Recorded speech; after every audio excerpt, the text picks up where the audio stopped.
Hey, what's up guys, here's Rafiq from Redx Digital. Hopefully you guys are doing well. VFX in Blender and After Effects for Beginner course में आपको खुश आमदीद। आज की इस class के अंदर हम देखेंगे कि ब्लेंडर के अंदर कौन कौन सी मॉडिफायर्स हैं जो कि आपको मॉडलिंग के अंदर मदद कर सकते हैं, या मज़ीद कौन कौन से काम करते हैं, या फिर मॉडिफायर असल में होते क्या हैं। तो वो हम इसी क्लास के अंदर देखेंगे। क्लास शुरू करने से पहले मैं आपको बता दूं कि ये जो वीडियो है ये बेसिकली हमारे एक VFX कोर्स का हिस्सा है। अगर आपने पहली वीडियोस नहीं देखी और आप सीखना चाहते हैं ब्लेंडर और उसकी फाइल को किस तरीके से कंपोजिट करना चाहते हैं आफ्टर इफेक्ट्स के अंदर, तो ये कोर्स आप शुरू से देखें तो आपको सही तरीके से समझ आ जाए। ये कोर्स मेनली उन लोगों के लिए है जो कि ब्लेंडर या किसी भी 3D सॉफ्टवेयर को अभी तक यूज़ नहीं किया और उनको नहीं पता कि हमने कैसे शुरुआत करनी है, खासतौर पर VFX के लिए। तो आज की क्लास के अंदर हम मॉडिफायर्स को देखेंगे। तो मैं क्या करता हूँ, यहाँ से शिफ्ट A को प्रेस करता हूँ और यहाँ से क्यूब जो है वो क्रिएट कर लेता हूँ। यहाँ से हम सॉलिड मोड में रैंडम और कैविटी को सिलेक्ट कर लेते हैं ताकि एजेस अच्छे से नज़र आएँ। पिछली क्लास के अंदर हमने देखा था कि हम किस तरीके से मॉडलिंग टूल जो है, जो कि आपको यहाँ पर नज़र आ रहे हैं, इनको कैसे यूज़ करते हैं देखा था। अगर आपने वो क्लास नहीं देखी तो यहाँ से जाकर उस क्लास को देख सकते हैं ताकि आप अपने मॉडल बनाना सीख लें। तो अब हम मॉडल के ऊपर क्लिक करते हैं और आपको यहाँ पर जो प्रॉपर्टीज़ पैनल है, यहाँ पर आपको एक ये टूल नज़र आ रहा होगा, ये जो आपको रेंज नज़र आ रहा है, इसको कहते हैं मॉडिफायर। यहाँ से आप अपने मॉडिफायर जो है उनको ऐड कर सकते हैं। यहाँ पर अगर आप क्लिक करेंगे तो आपके पास एक पूरी लिस्ट आ जाएगी कि कौन सा मॉडिफायर आप लगाना चाहते हैं। मॉडिफायर अब यहाँ पे लिखा हुआ है, अब इसका मतलब भी यही है कि वो जो आपके ऑब्जेक्ट के ऊपर लगेगा तो उसको मॉडिफाई करेगा। और यहाँ पर तकरीबन इनके नाम ही बता रहे हैं कि मॉडिफायर क्या करेगा। तो यहाँ पे हम कुछ जो मॉडिफायर्स हैं उनको टच करेंगे, बाकियों का हमारा लेन देन इतना ख़ास नहीं है। तो मैं सबसे पहले यहाँ पर अगर जाऊँ अरे मॉडिफायर, ठीक है, तो ये क्या करेगा, आपके मॉडल को डुप्लीकेट करके, या आप कह सकते हैं कि उसका एक इंस्टेंस क्रिएट कर देगा। ये होगा वही मॉडल लेकिन आपको डुप्लीकेटेड होता हुआ दिखाई देगा। भी आप देख सकते हैं क्यूब का साइज़ थोड़ा बड़ा हो गया है। असल में ये बड़ा नहीं हुआ बल्कि इसकी एक कॉपी क्रिएट हो चुकी है। अगर मैं यहाँ से एक्स एक्सिस में इसका ऑफसेट जो है वो इंक्रीज़ करूँ तो यहाँ से आप देख सकते हैं कि ये बाकायदा एक ऐसा ही क्यूब है, लेकिन ये इसी क्यूब की एक लिहाज से आप कह सकते हैं रिफ्लेक्शन है। ये दो क्यूब्स नहीं हैं। मिसाल के तौर पर अगर मैं टैब के ऊपर प्रेस करता हूँ, एडिट मोड में जाते हैं और मैं यहाँ से किसी एक पॉइंट को सिलेक्ट कर लेता हूँ, और अगर मैं इसको ऊपर या नीचे लेकर आता हूँ तो आप देख सकते हैं बाकी भी तब्दील हो रहे हैं। यहाँ से अगर मैं इनकी तादाद बढ़ाता जाऊँ तो आप देख सकते हैं कि वो बाकायदा जो है वो तब्दील हो रहे हैं अपने पहले वाले क्यूब की मदद से, क्योंकि वो इसी की रिफ्लेक्शंस हैं। तो यहाँ से आप देख सकते हैं मैं इनकी तादाद को बढ़ा सकता हूँ, या फिर ये है कि सिर्फ एक्स एक्सिस में नहीं बल्कि हम किसी भी एक्सिस में यहाँ पर इसको मूव करवा सकते हैं। ठीक है, तो आप देख सकते हैं ऊपर नीचे। तो यहाँ से आपको अंदाज़ा हो रहा होगा कि हम एक और चीज़ भी यहाँ पर क्रिएट कर सकते हैं। अगर मैं यहाँ पर 0 प्रेस करूँ और यहाँ पर भी 0 प्रेस कर दूँ, तो अगर मैं यहाँ पर S को प्रेस करूँ और X को प्रेस करें या Y, तो यहाँ पे आप देख सकते हैं कि ये थोड़ा Y एक्सिस में स्केल अप हो रहा है, और फिर से S को प्रेस करते हैं और Z एक्सिस में इसको थोड़ा सा छोटा कर लेते हैं ऐसे, और इसके दरमियान जो ऑफसेट है इसको हम कम करते हैं। तो अगर मैं इसको कम करके 1 कर लेता हूँ और Z एक्सिस में अगर मैं इसको ऊपर की तरफ लेकर आऊँ या इसकी वैल्यूज़ को इंक्रीज़ करूँ तो आप देख सकते हैं कि आपके पास सीढ़ियाँ बन चुकी हैं। जस्ट जो है एक मॉडिफायर लगाने से, उसकी वैल्यूज़ चेंज करने से, और याद रहे कि ये सिंपल एक ही मॉडल है तो ये रेंडरिंग में भी इतना टाइम नहीं लेगा। तो यहाँ पर आप देख सकते हैं इसकी नंबर बढ़ाते जाएंगे, सीढ़ियों की तादाद बढ़ती जाएगी। एक तो ये भी तरीका है, या फिर ये है कि आपको नीचे नज़र आ रहा होगा कि किसी ऑब्जेक्ट की मदद से आप इसकी वैल्यूज़ को भी चेंज कर सकते हैं। अब मैं क्या करता हूँ कि यहाँ पर एक एम्प्टी ऑब्जेक्ट क्रिएट कर लेता हूँ। एम्प्टी ऑब्जेक्ट वैसे ही आपके पास कुछ शेप्स होती हैं लेकिन ये रेंडर वेंडर नहीं होती, जस्ट आपको मदद करने के लिए होते हैं। तो मैं यहाँ से प्लेन एक्सिस क्रिएट कर लेता हूँ, और अगर आप इसको साइड पर करके देखें तो जस्ट ये एक्सिस है, इसका कोई यहाँ पर ऐसा कोई मॉडल वगैरह नहीं है। तो ये बिल्कुल आप ये देख सकते हैं 3D कर्सर पे मौजूद है। हम अपने मॉडल को सिलेक्ट कर लेते हैं और यहाँ पर आपको नीचे नज़र आ रहा होगा ऑब्जेक्ट ऑफसेट, इसके ऊपर चेक करते हैं और यहाँ से हम अपने एम्प्टी ऑब्जेक्ट को ऐसे भी या फिर यहाँ से इस टूल की मदद से सिलेक्ट कर सकते हैं। क्योंकि ये क्यूब के अंदर ही है तो मैं इसको ऐसे सिलेक्ट नहीं कर सकता, या फिर ये कि आप यहाँ से इधर से भी सिलेक्ट कर सकते हैं। तो आप देख सकते हैं कि वो सिलेक्ट हो चुका है लेकिन कुछ भी चेंज आपको नज़र नहीं आ रहा। चेंज देने के लिए आप एम्प्टी ऑब्जेक्ट को सिलेक्ट करेंगे और इसको मूव करवा के साइड की तरफ लेके जाएंगे। तो अभी आप देख सकते हैं आप एक ऑब्जेक्ट की मदद से इसको कंट्रोल कर सकते हैं। यहाँ पे अब आपके पास मॉडिफायर में अगर मैं यहाँ से सिलेक्ट करूँ तो कोई रोटेशन की वैल्यूज़ नहीं है, लेकिन इस एम्प्टी ऑब्जेक्ट की तो रोटेशन वैल्यूज़ हैं। तो मैं यहाँ से अगर इसको रोटेट करवाता हूँ तो आप देख सकते हैं कि हमारे पास एक ऑफसेट क्रिएट हो चुका है। ठीक है, इवन कि आप यहाँ से देख सकते हैं कि जस्ट लाइक एक आर्म जो है वो काम कर रहा है। ठीक है, तो आप एक रे मॉडिफायर की मदद से ऐसे काम कर सकते हैं। मैं यहाँ से मॉडिफायर को सिलेक्ट कर लेता हूँ, यहाँ से इसका ऑफसेट जो है 1.2 कर लेता हूँ या 1 कर लेते हैं। तो अभी आप देख सकते हैं कि हमारे पास ये इस तरीके से चेंज आ चुकी है और मैं इसको किसी भी एक्सेस में लेकर जा सकता हूँ, इसको रोटेट करवा सकता हूँ। ठीक है, तो रे मॉडिफायर ऐसे काम करता है। इसके बाद मैं यहाँ से क्या करता हूँ कि इस क्यूब को सिलेक्ट कर लेता हूँ और यहाँ से आप इस अभी तक ये मॉडिफायर जो है वो एक्टिव है, यानी कि ये एक ही मॉडल है, लेकिन आप चाहते हैं कि ये जो है वो ख़त्म हो जाए और लेकिन इसकी हालत ऐसी रहे और बस आपने जो चेंजेस करनी थी वो कर ली। तो यहाँ से आप नीचे इसको प्रेस करेंगे और यहाँ से अप्लाई कर लेना है।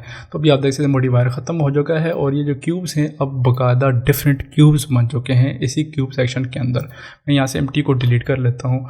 अभी अब मैं यहाँ पर अगर क्यूब को सेलेक्ट करके टैब प्रेस करता हूँ तो आप देख सकते हैं बाकायदा ये डिफरेंट ऑब्जेक्ट हो चुके हैं, क्योंकि ये हमने उस मॉडिफायर को अप्लाई कर दिया है। अब वो मज़ीद प्रोसीजरल नहीं रहा।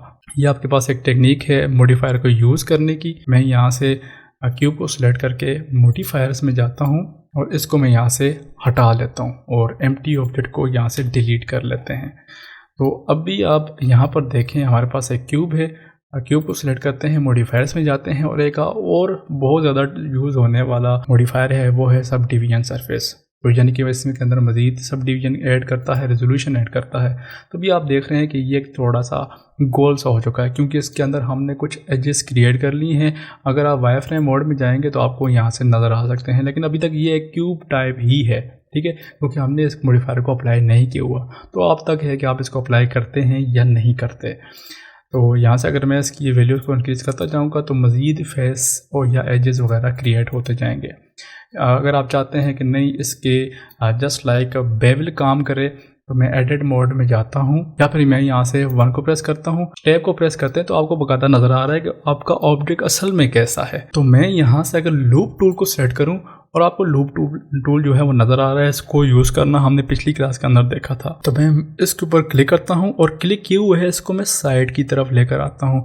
तो अभी आप देख सकते हैं कि बाकायदा आप कंट्रोल कर सकते हैं रीजन को। ठीक है, मैं इसको सिलेक्ट करके फिर साइड की तरफ लेके जाता हूँ। ठीक है, हम मूव टूल को ही यूज़ कर रहे हैं।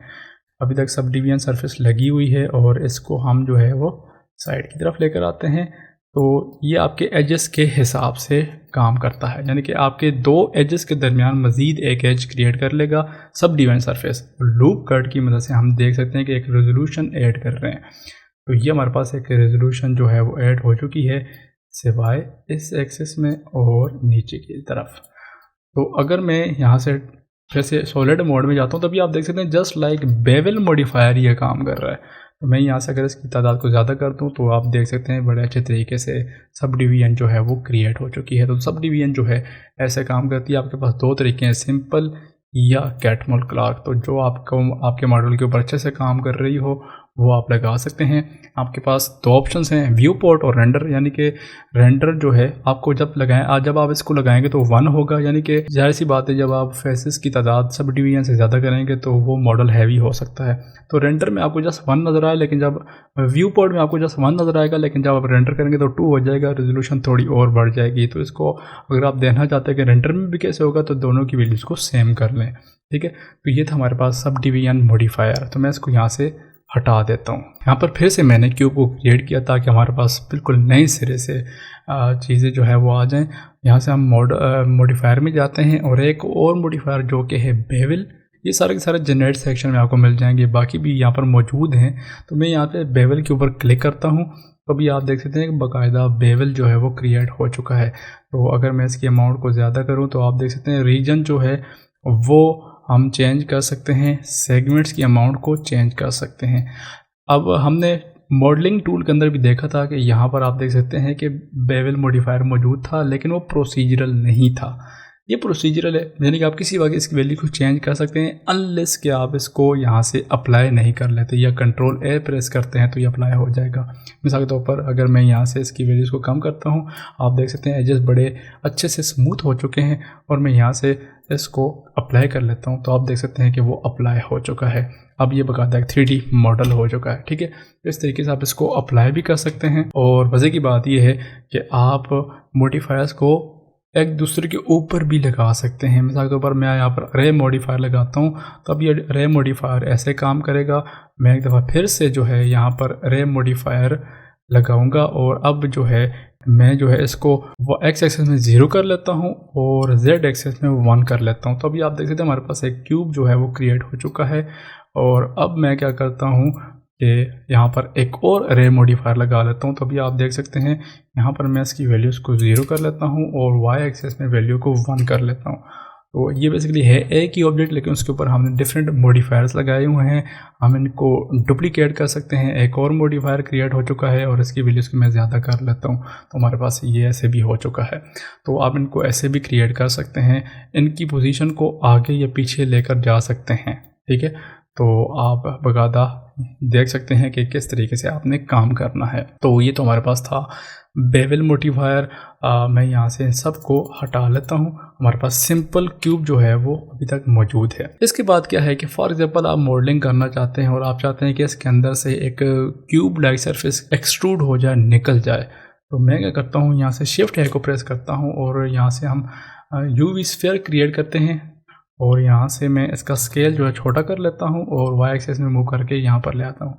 मैं ये चाहता हूँ कि ये जो स्फीयर है ये इस क्यूब में से यहाँ से एक्सट्रूड हो जाए, निकल जाए। तो मैं ये बकायदा क्या कर सकता हूँ, यहाँ से स्फीयर को बंद कर लेता हूँ। रेंडर में भी बंद कर लेते हैं, क्यूब को सिलेक्ट करते हैं, मॉडिफायर में जाते हैं और यहाँ पर आपको नज़र आ रहा है बूलियन। बूलियन क्या करता है कि आपने एक ऑब्जेक्ट को सिलेक्ट करना है। यहाँ से मैं स्फीयर को सिलेक्ट कर लेता हूँ तो भी आप देख सकते हैं कि उस क्यूब में से बाकायदा आपने वो स्फीयर निकाल लिया है। और मज़े की बात ये है, अगर मैं इस स्फीयर को एक्टिव करूं और इसको सिलेक्ट करके मूव करूं और इसको ऊपर की तरफ लेके जाऊं, मैंने इसकी पोजीशन चेंज कर ली। अब इसको बंद करता हूं तो आप देख सकते हैं बाकायदा हमारे इस क्यूब को वो अफेक्ट कर रहा है। ठीक है, तो ये बूलियन मॉडिफायर इस तरीके से काम करता है। यहाँ पर आपके पास डिफरेंट ऑप्शंस हैं। इंटरसेक्शन, यानी कि जहाँ पे वो दोनों मर्ज हो रहे हैं सिर्फ वो रीजन रखना है। यूनियन, दोनों को जोड़ दें। ठीक है, अब ये दोनों अगर मैं अप्लाई कर लूँ तो दोनों सेम ऑब्जेक्ट हो जाएंगे। या फिर डिफरेंस है कि एक दूसरे में से निकल जाए। तो बूलियन मॉडिफायर को आप ऐसे काम लगा सकते हैं। मैं स्फीयर को यहाँ से फिर से डिलीट कर लेता हूँ। अब एक और मॉडिफायर रहते हैं। फॉर एग्जांपल आप चाहते हैं कि आप सिमेट्रिकल मॉडलिंग वगैरह करना चाहते हैं। मैं क्यूब को सेलेक्ट करके साइड की तरफ लेकर जाता हूँ और यहाँ पर हम एक और मॉडिफायर लगाते हैं जो कि है मिरर। तो यह आपको यहाँ पर नज़र आ रहा होगा। अब ये आप देख सकते हैं कि आपको कोई वैसी चेंज नज़र नहीं आ रही, तो उसके लिए हम क्या कर सकते हैं, यहाँ पे आपको बताता नज़र आ रहा है कि मेरा ऑब्जेक्ट कौन सा है। तो मैं यहाँ से शिफ्ट प्रेस करता हूँ, एम्प्टी ऑब्जेक्ट क्रिएट कर लेते हैं। वैसे मैं क्यूब को सिलेक्ट कर लेता हूँ ताकि मॉडिफायर एक्टिव हो जाए। यहाँ से हम एम्प्टी ऑब्जेक्ट को सिलेक्ट कर लेते हैं। तो यहाँ पे आप देख सकते हैं कि बकायदा हमारे पास एक और जो क्यूब है वो आ चुका है। और बकायदा मैं इस एम्प्टी ऑब्जेक्ट को अगर मूव करवाऊँ तो आप इसका जो लोकेशन है वो कह सकते हैं कितना दूर होना चाहिए। ठीक है, तो ये आप ऐसे काम कर सकते हैं। और ये उस वक्त ज़्यादा यूज़ होता है जब आप एक सिमेट्रिकल ऑब्जेक्ट बना रहे हैं, आप एक फेस बना रहे हैं। तो आप अगर आप चाहते हैं कि दोनों आंखें सेम हों लेकिन अपोजिट डायरेक्शन में हों। ठीक है, अब ये जो पॉइंट्स हैं वो यहाँ पर हैं, वो वहाँ पर नहीं है। मिसाल के तौर पर मैं अगर टैब को प्रेस करता हूँ तो आप देख सकते हैं कि हमारे पास ये जो टूल है मॉडलिंग वाला, एडिट मोड में हम जा चुके हैं। यहाँ से मैं सिलेक्शन टूल की मदद से अगर मैं इनको ऊपर या नीचे करता हूँ तो आप देख सकते हैं कि ये अपोजिट डायरेक्शन में जस्ट लाइक मिरर काम कर रहा है। ठीक है, तो आप जो भी चेंजेस वगैरह करना चाहते हैं वो एक दूसरे के सामने सामने होंगी। आप बेशक एक डोर जो है वो भी क्रिएट कर सकते हैं और यहाँ से आप चेंज कर सकते हैं कि किस डायरेक्शन में जो है वो चेंज होनी चाहिए। तो ये अब इसके अंदर ही एक ऑब्जेक्ट क्रिएट हो चुका है। एक्सेस आप डिफाइन कर सकते हैं और बाकी भी ऑप्शन हैं, आप इनके साथ खेल सकते हैं कि ये कैसे काम करें। ठीक है, तो ये मिरर एक मॉडिफायर है, इसको भी आप लगा सकते हैं।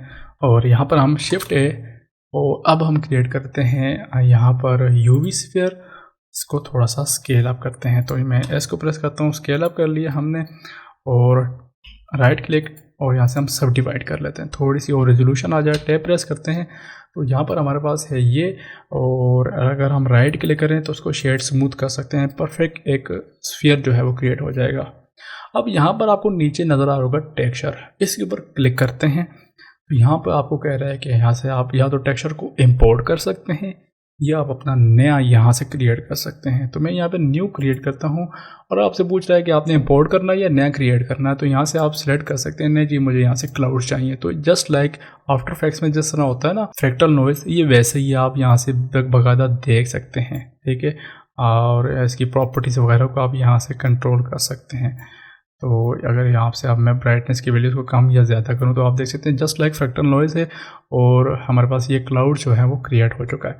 मैं इसको बकायदा यहाँ से रीनेम कर सकता हूँ और इसको मैं नाम दे देता हूँ कुछ भी, ठीक है। हमारे पास एक टेक्सचर आ चुका है, लेकिन अभी ये जस्ट टेक्सचर आया है, आप बकायदा इंपोर्ट भी कर सकते हैं। अब मैं जाता हूँ मॉडिफायर्स में और हमारे पास आज के वीडियो का जो सबसे लास्ट मॉडिफायर है वो है डिस्प्लेस। तो मैं डिफॉर्म में आता हूँ, यहाँ पे ऊपर आपको नज़र आ रहा होगा डिफॉर्म, और नीचे आते हैं डिस्प्लेस। तो अभी आप देख सकते हैं थोड़ा सा वो चेंज हो चुका है स्फीयर, जो ही हम इसको लगाएंगे या बंद करेंगे। बाय द वे अगर आप व्यू पोर्ट में देखना चाहते हैं या नहीं देखना चाहते तो यहाँ से आप ऑन ऑफ कर सकते हैं और यहाँ से आप रेंडर में ऑन ऑफ कर सकते हैं। तो यहाँ से मैं अगर इसकी वैल्यूज़ को कम कर लूँ या ज़्यादा करूँ तो आप देख सकते हैं ओरिजिनल पोजीशन में वापस आ जाएगा, लेकिन कुछ फ़र्क नहीं आ रहा हमारे पास। तो यहाँ से आप देख सकते हैं अगर आप यहाँ पर आपको बताया टेक्सचर लोड करें तो यहाँ पर कुछ भी जो है वो टेक्सचर आपके पास आ जाएगा जो आपने इंपोर्ट या क्रिएट किए हुए हैं। तो जो ही मैं इसके ऊपर क्लिक करता हूँ आप देख सकते हैं कि हमारा जो स्फीयर है वो कुछ अजीब हो चुका है, जस्ट लाइक एस्टेरॉयड, ठीक है। तो यहाँ से आप डिफॉर्म की वैल्यू को कंट्रोल कर सकते हैं। तो अब आपको अंदाज़ा हो गया होगा कि मॉडिफायर कितनी बड़ी सहूलत है। और ब्लेंडर के अंदर ख़ास तौर पर जो ज्योमेट्री नोड्स हैं क्योंकि बजाते खुद एक मॉडिफायर है और आपको यहाँ पर नज़र आ रहा होगा, इसके ऊपर तो इतनी बड़ी जो है वो क्लास बनती है कि कभी ख़त्म ही ना हो। लेकिन वो हमारे इस कोर्स का हिस्सा नहीं है, हम इसको कोर्स के बाद देखेंगे। तो ये है कि अब आप देख सकते हैं डिस्प्लेसमेंट जो है उस ब्लैक एंड वाइट वैल्यूज़ की बिना के ऊपर आपकी ज्योमेट्री को अफेक्ट कर रहा है। तो आप यहाँ से ज्योमेट्री जो है वो क्रिएट कर सकते हैं। और मज़े की बात यह है कि यहाँ पर मैं इससे पहले लगा लेता हूँ सब डिवीजन सरफेस, इसके बाद आ गया तो एजेस जो है स्मूथ हो गए। तो मैं इसकी वैल्यूज़ को कम या ज़्यादा करूँ तो आपके पास इस तरीके से आएगा। और भी कहते हैं मैं सब डिवीजन को डिस्प्ले से पहले भी लेकर आ सकता हूँ। तो आप देख सकते हैं हमारे पास कुछ इस तरीके से रिजल्ट आ रहा है, इसको मैं इसके बाद भी लेकर आ सकता हूँ। तो ये आप तक है कि आप इनके अरेंजमेंट कैसे रखते हैं। तो ये थे हमारे पास मॉडिफायर। उम्मीद है आपको समझ आए होंगे कि मॉडिफायर ब्लेंडर के अंदर कैसे काम करते हैं। अगर आपका कोई भी क्वेश्चन है तो आप नीचे कमेंट सेक्शन में पूछ सकते हैं। अगर आपकी कोई सजेशन है तो आप वो भी दे सकते हैं। अगर आपको ये वीडियो पसंद आई है और आपको ये कोर्स पसंद आ रहा है तो वीडियो को लाइक ज़रूर कीजिएगा। अगर आप इस चैनल के ऊपर नए हैं और आपने अब तक इस चैनल को सब्सक्राइब नहीं किया हो तो ज़रूर सब्सक्राइब करें और हो सके तो दूसरे के साथ शेयर कीजिएगा। मिलते हैं अगली क्लास में। पीस।